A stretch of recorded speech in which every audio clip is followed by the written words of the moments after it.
વાત કરીએ ખેડાના નડિયાદમાં જે ગેસ રિફિલિંગનું કૌભાંડનો પર્દાફાશ થયો છે। શહેરની વચ્ચોવચ્ચ સોસાયટીમાં મોતના માછડા સમાન આ ગેસ કૌભાંડ ચાલી રહ્યું છે। ગેરકાયદેસર રીતે ગેસ રિફિલિંગ કરવામાં આવી રહ્યું છે। સોસાયટીઓમાં 100 મકાનો આવેલા છે, તેની વચ્ચે ગેસ રિફિલિંગ કરવામાં આવી રહ્યું છે। વધુ વિગતો સાથે સંવાદદાતા જલ્પેશ આપણી સાથે સીધા જોડાઈ ગયા છે। જલ્પેશ, જે રીતે ગેરકાયદેસર ગેસ રિફિલિંગ કરવામાં આવી રહ્યું છે, રહેણાંક વિસ્તારમાં લગભગ આસપાસ સોસાયટીઓમાં 100 મકાનો આવેલા છે, છતાં પણ આ પ્રકારનો વેપલો ચલાવવામાં આવી રહ્યો છે। કોની રહેમ નજર હેઠળ આ બધું ચાલી રહ્યું છે? જલ્પેશ, શું વિગતો?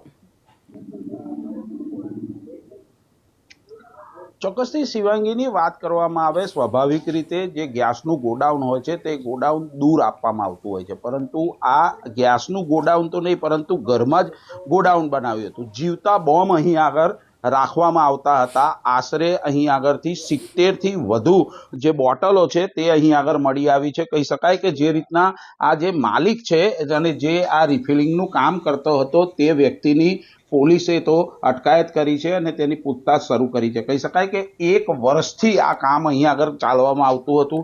સાથે સાથે વાત કરવામાં આવે જે રીતના 1 કિલો, 2 કિલો, 3 કિલો, 5 કિલો અલગ અલગ કિલો ઉપર અહીં આગળ ભાવમાં ગેસ અહીં આગળ મળતો હતો। હાલ તો જે રીતના અહીં આગળ જે વહીવટી તંત્ર છે તે વહીવટી તંત્ર પણ પહોંચ્યું છે। બીજી તરફ વાત કરવામાં આવે જે રીતના અહીં આગળ જે વેપલો છે તે વેપલો અહીં આગળ થતો હતો, પરંતુ ક્યાંક ને ક્યાંક વહીવટી તંત્રની આંખ પોલીસે ખોલી છે। જે રીતના પોલીસે અહીં આગળ જે રીતનું અહીં આગળ કૌભાંડ પકડ્યું છે અને જે રિફિલિંગ કરતા હતા ગેસનું તેનું મોટી માત્રામાં અહીં આગળ જે ગોડાઉન છે તે ગોડાઉન પકડવામાં આવ્યું છે।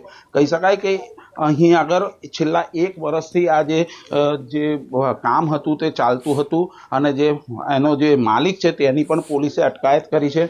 આપણી સાથે પીઆઈ જોડાયા છે, વેકરિયા સાહેબ, જે એલસીબીના પીઆઈ છે, તેમના દ્વારા જ આ રેડ કરવામાં આવી છે। સાહેબ, કઈ રીતની રેડ કરવામાં આવી હતી ને કઈ રીતની તમને ખબર પડી ને અત્યારે શું હાલત છે, કેટલા બોટલો મળ્યા છે?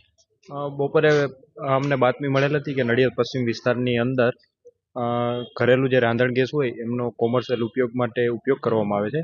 આ બાબતે પંચોને સાથે રાખીને રેડ કરવામાં આવેલી છે, સાથે પુરવઠાના અધિકારીઓ પણ આવેલ છે અને પ્રાથમિક તપાસની અંદર 70 બોટલ આપણને અહીંથી મળી આવેલી છે। કેટલા વ્યક્તિ હતા જે આ કામ કરતા હતા અને જે વહીવટી તંત્ર છે તમારા આયા પછી તમે જાણ કરી વહીવટી તંત્રને કે વહીવટી તંત્ર અહીં હતું જ? અમે અમારી સાથે જિલ્લા પુરવઠાને એમને પણ સાથે રાખીને આ રેડ કરવામાં આવેલી છે અને આ જે વ્યક્તિ આજે કરે છે એક વ્યક્તિને હાલ સુધી એ અમારે અહીંયા આ જેમનું ઘર છે એમને પ્રાથમિક એમની પૂછપરછ કરવામાં આવી રહી છે। કહી શકાય કે વહીવટી તંત્ર પણ અહીં આગળ પહોંચ્યું છે, જે પુરવઠા મામલતદાર છે તે પણ અહીં આગળ પહોંચ્યા છે। તેમની સાથે વાત કરવાનો પ્રયત્ન કરીશું, કારણ કે જે રીતના મોટી માત્રામાં અહીં આગળ ઘરમાંથી ઘરેલું ગેસ અહીં આગળથી જે રિફિલિંગ થતો હતો ત્યારે વહીવટી તંત્ર કઈ રીતની કામગીરી કરે છે આપણી સાથે જોડાયા છે વહીવટી તંત્રમાંથી। શું નામ છે સાહેબ આપનું? હું જિલ્લા પુરવઠા અધિકારી છું, અક્ષય પારગી।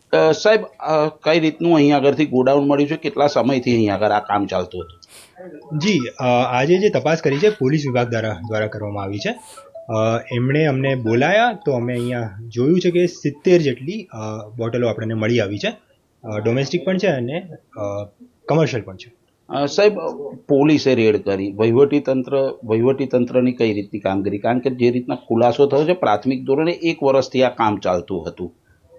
દેખો, તપાસ થતી હોય છે અને એમાં આપણે કેસીસ પણ કરતા હોઈએ છીએ, પણ તમામ કેસીસ આપણે લાઇમલાઇટમાં નથી આવતા, એટલા માટે કદાચ આપને એવું લાગ્યું હોય, પણ અધરવાઇઝ કેસીસ થતી હોય છે અને આપણે આવી રીતે પકડતા પણ હોઈએ છીએ। હવે કઈ રીતની કામગીરી? હમણાં આપણે સીઝ કરશું અને એના પછી કેસ ચલાવવામાં આવશે। કહી શકાય કે જે વહીવટી તંત્ર છે, વહીવટી તંત્ર પણ અહીં આગળ પહોંચ્યું છે અને જે કાયદેસરની કાર્યવાહી છે તે હાથ ધરી છે, પરંતુ મહત્વની વાત એ છે કે વહીવટી તંત્ર ત્યારે પહોંચ્યું જ્યારે પહેલા પોલીસે અહીં આગળ રેડ કરી, એટલે વહીવટી તંત્ર ક્યાંક ને ક્યાંક ઊંઘતું હોય તેવું ચોક્કસ લાગી રહ્યું છે। શિવાંગીની, ચોક્કસથી જલ્પેશ જોડાવા બદલ અને માહિતી બદલ આપનો આભાર।